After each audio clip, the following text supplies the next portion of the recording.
Halo semuanya, apa kabar? Selamat datang. Hari ini aku akan membawa kalian ke masa lalu, bukan masa lalu biasa, tapi sebuah zaman yang mencekam, ketika manusia bukan lagi penguasa di muka bumi. Entah dari mana asalnya, pada suatu masa yang sangat jauh, makhluk raksasa berbentuk manusia, yang kemudian dikenal sebagai Titan, tiba-tiba muncul ke dunia.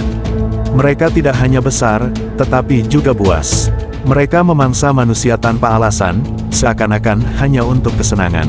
Dalam sekejap, rantai makanan berubah drastis. Manusia, yang dulu berada di puncaknya, kini menjadi buruannya. Populasi manusia merosot tajam, peradaban demi peradaban hancur, dan meskipun mereka mencoba melawan, tak satu pun upaya berhasil. Akhirnya, manusia berhenti melawan. Mereka memilih bertahan hidup dengan cara mengorbankan kebebasan.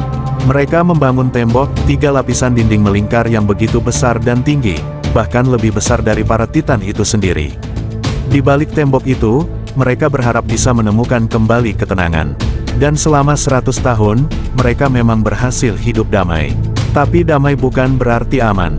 Rasa takut tetap menghantui. Di distrik terluar, tinggallah seorang pemuda bernama Eren Yeager. Tidak seperti kebanyakan orang, Eren merasa tembok itu bukan perlindungan, melainkan penjara. Ia bermimpi suatu hari bisa melihat dunia di luar sana, menjelajah lautan yang hanya ia dengar dari cerita sahabatnya, Armin. Bersama Mikasa, sahabat sekaligus pelindungnya, mereka bertiga sering membicarakan dunia luar dengan penuh semangat. Suatu hari, mereka memutuskan untuk nekat. Mereka pergi ke perbatasan, mendekati tembok luar, mencoba melihat dunia di baliknya. Tapi ketika mereka berdiri di dekat dinding raksasa itu, rasa kagum berubah menjadi gentar. Armin dan Mikasa mulai ragu. Bagaimana jika Titan masih ada di luar sana? Tanya Mikasa. Namun Eren bersikeras, kalau memang Titan masih ada, tanpa manusia untuk disantap, mereka pasti sudah punah. Percakapan mereka terhenti saat patroli datang. Melihat 3 anak muda terlalu dekat dengan tembok, mereka langsung ingin menangkap mereka. Eren marah dan mulai melawan, tanpa memikirkan konsekuensinya. Saat situasi semakin tegang, datanglah Kapten Suda. Dengan tenang ia menyuruh para prajurit mundur. Ia berjanji akan menghukum Eren dan teman-temannya sendiri. Kapten Suda bukan orang yang keras kepala. Ia paham semangat Eren, tapi ia juga menyadari tindakan sembrono bisa membahayakan nyawa. Ia pun memberitahu mereka bahwa pemerintah tengah mempersiapkan misi untuk menjelajah luar tembok dengan tentara khusus. Jadi, tidak perlu nekat. Namun, sebelum kata-katanya selesai, bumi bergetar hebat. Suara ledakan mengguncang langit. Dinding yang selama ini berdiri kokoh mulai bergetar. Dan di hadapan mereka, muncullah sesosok makhluk yang selama ini dianggap legenda, Titan kolosal, lebih besar dari dinding itu sendiri. Dengan teriakan yang membuat langit bergema, ia mulai menghantam tembok. Para prajurit hanya bisa menatap, tak mampu berbuat apa-apa. Dalam beberapa hantaman, tembok akhirnya runtuh. Lalu Titan itu menghilang. Tapi dari celah tembok yang roboh, puluhan Titan lain mulai masuk. Merusak segalanya. Mereka kebal terhadap meriam. Luka mereka sembuh secepat kilat. Prajurit demi prajurit dilahap, satu persatu. Orang-orang panik. Armin tersesat di kerumunan. Mikasa dan Eren berlari menuju gereja, tempat orang-orang berlindung. Di tengah kepanikan, Mikasa melihat seorang anak kecil terjatuh. Ia kembali untuk menyelamatkannya, dan terpisah dari Eren. Eren diseret masuk ke dalam gereja. Saat ia menoleh ke jendela, ia melihat Mikasa di luar, berdiri di hadapan Titan betina yang mengerikan. Tak ada yang bisa ia lakukan. Mikasa menutup matanya, menerima takdir. Tapi tiba-tiba, ledakan besar mengguncang gereja. Saat Eren membuka matanya, Mikasa dan Titan itu telah lenyap. Ia lari keluar, mencari Mikasa, tapi hanya menemukan reruntuhan. Saat ia menoleh, Titan lain menghancurkan gereja, dan memakan semua orang di dalamnya. 10 bulan berlalu sejak kejadian itu. Seorang pemimpin militer bernama Azuru dikirim ke pusat keamanan untuk melakukan inspeksi. Banyak pemuda mendaftar jadi tentara demi membalas dendam pada Titan. Azuru ditugaskan menilai hasil riset yang mungkin berguna, termasuk senjata atau strategi baru. Salah satu peneliti bernama Hanezo menolak semua usulan para peneliti lain. Azuru tertarik padanya. Ia mengikutinya sampai ke markas rahasia. Tapi Hane bukan sosok yang mudah dipercaya. Ia menyergap Azuru dan mengancam akan membunuhnya. Tapi ia mengurungkan niat, dan malah mengajak Azuru melihat rahasia penelitiannya, seekor Titan yang ia tangkap hidup-hidup. Azuru tak percaya, bagaimana mungkin musuh terbesar umat manusia hidup di markas manusia. Tapi hanya menjelaskan, dari penelitiannya, Titan punya kelemahan, bagian belakang leher mereka. Hanya itu titik yang tidak bisa sembuh. Ia pun mulai merancang alat untuk menyerang titik itu, alat yang kemudian dikenal sebagai tridimensional maneuver gear, penggerak tubuh 3 dimensi. Saat mereka berdiskusi, kabar darurat datang, Titan menyerang lagi. Semua orang diminta evakuasi, tapi hanya menolak pergi. Ia ingin menyelamatkan Titan eksperimennya. Atasannya menganggapnya gila, tapi hanya tetap bersikeras. Titan itu pun mengamuk, lepas kendali, dan meraih tubuh Hange, namun tak memakannya. Ia menjadi tenang. Saat itu, Azuru naik ke punggungnya dan menghantam titik lemah di lehernya. Titan itu pun tewas seketika. Hange menangis. Ia kehilangan makhluk yang selama ini ia pelajari dengan penuh rasa ingin tahu. Sejak saat itu, ia menjauh dari orang-orang dan bekerja sendiri.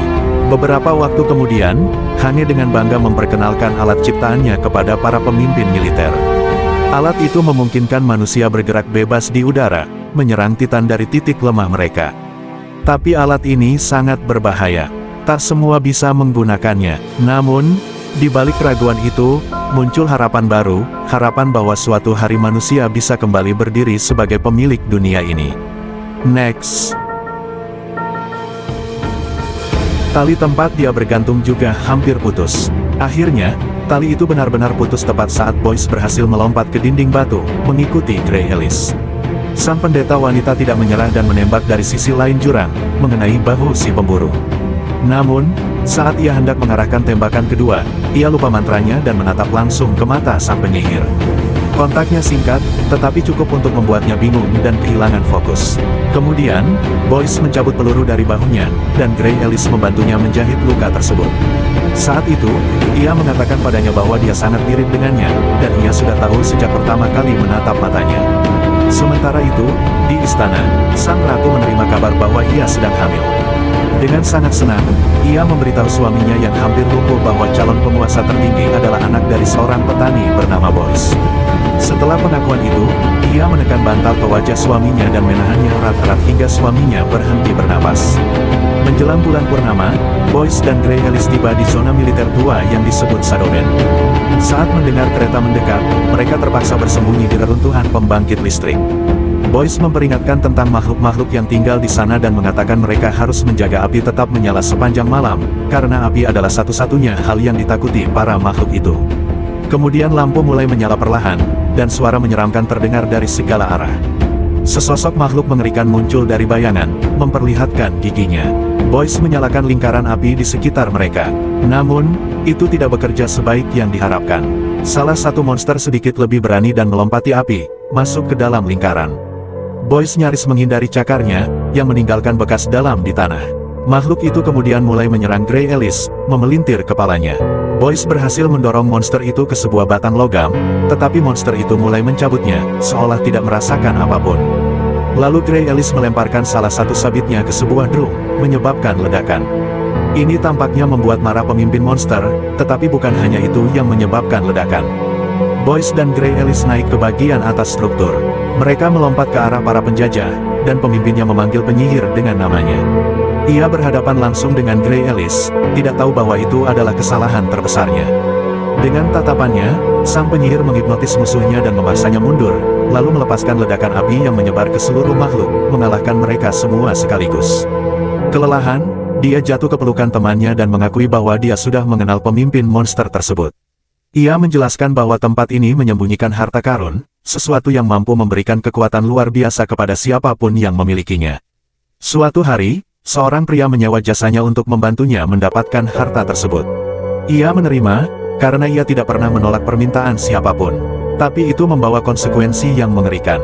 Pria itu menjadi monster yang baru saja mati. Pada pagi hari terakhir sebelum bulan purnama, sang patriark mengumumkan kepada rakyat bahwa penguasa tertinggi telah wafat. Ia juga mengatakan bahwa sang ratu sedang mengandung dan menuntut agar penguasa tertinggi yang baru dilulukan, tetapi kerumunan tetap diam. Sang patriark saling bertukar pandang khawatir dengan Jarais, dan sang ksatria memerintahkan penjaga kerajaan untuk mengarahkan senjata mereka ke arah kerumunan. Dengan dorongan itu, rakyat pun patuh dan mulai meneriakkan kata-kata sukacita. Sang ratu berterima kasih kepada sang patriark dengan penuh kepalsuan, dan ia pun berpura-pura senang dengan situasi itu sambil terus menyusun rencana untuk menjatuhkannya. Berbicara pada sang pendeta wanita, ia memerintahkan para prajurit untuk bergegas, karena sekarang hanya dengan pengakuan sang penyihir ia bisa menggulingkan sang ratu. Sementara itu, Boyce dan Grey Ellis tiba di Field of Fire, pemberhentian terakhir sebelum Skull River. Ia memperingatkan bahwa ia harus menghadapi manusia serigala seorang diri dan menyerahkan arlojinya sebagai bayaran. Boyce mengatakan ia tidak akan selamat dari pertemuan dengan makhluk itu tanpa bantuan dan menolak pergi. Ia mencoba membujuknya untuk meninggalkan misi itu, tetapi ia bersikeras bahwa ia tidak punya pilihan lain. Pada saat yang sama, sang ratu mengatakan kepada Jarais bahwa sekarang hanya sang patriark yang bisa menggulingkannya dari kekuasaan. Ia meyakinkan bahwa penjaga kerajaan lebih kuat dan lebih banyak jumlahnya dibanding pasukan pendeta, tapi hal itu tidak cukup meyakinkannya. Ia mulai menggoda Jarais, bertanya apakah dia benar-benar akan melakukan apa saja untuknya, dan percakapan itu diakhiri dengan ciuman. Di luar, Boyce dan Grey Ellis melewati sebuah terowongan ketika mereka merasakan rel bergetar. Boyce mengatakan mereka tidak akan bisa berlari lebih cepat dari kereta, tetapi sang penyihir punya rencana lain. Sang pendeta wanita tidak percaya saat melihatnya berdiri di tengah rel, siap menghadapi tabrakan. Tapi saat kereta semakin dekat, Grey Ellis mulai berlari menuju mulut terowongan.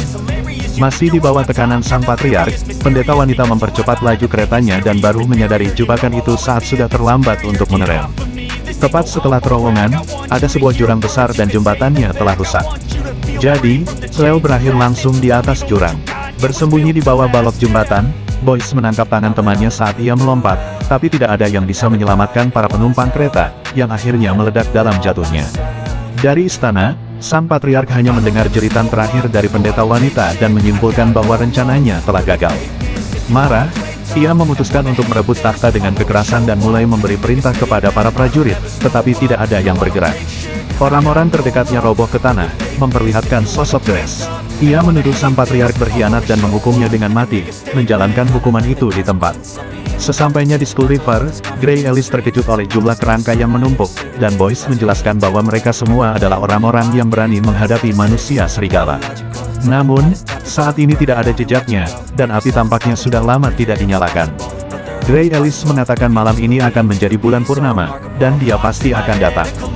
Boyce terus mencoba meyakinkannya untuk menyerah, sementara Grace juga mencoba membuat sang ratu melupakan rencananya, tetapi keduanya sama-sama gagal. Hanya ketika bulan purnama muncul di langit, Grey Ellis mengakui bahwa dia sudah tahu kebenaran sejak awal. Manusia serigala itu adalah Boyce sendiri. Ia sudah mulai merasakan perubahan dan bersumpah telah melakukan segalanya untuk memperingatkannya, tetapi ia tidak percaya padanya. Transformasi kali ini sangat menyakitkan, karena ada sesuatu di bawah kulitnya yang tampaknya mengeluarkan cairan keperakan. Meskipun begitu, perubahan itu selesai, dan ia menerjang penyihir itu, tapi tidak mengalihkan pandangannya dari matanya. Dalam keadaan terhipnotis, ia melihatnya sebagai kawanan burung gagak yang bersatu di langit membentuk burung raksasa. Kedua monster itu bentrok, dan manusia serigala terkena cakar penyihir dalam pertempuran. Ia memanfaatkan momen itu untuk mencabiknya lebih jauh hingga ia jatuh ke tanah seolah sudah mati. Ia kembali ke wujud manusianya ketika awan menutupi bulan, dan Grey Ellis merawatnya dengan lembut, menyarankan agar ia beristirahat. Namun, saat ia bangun, ia melihat dirinya dirantai, dan sang penyihir mengaku bahwa semua ini adalah bagian dari rencananya. Setelah pendeta wanita menembaknya di bahu, ia ternyata masih hidup.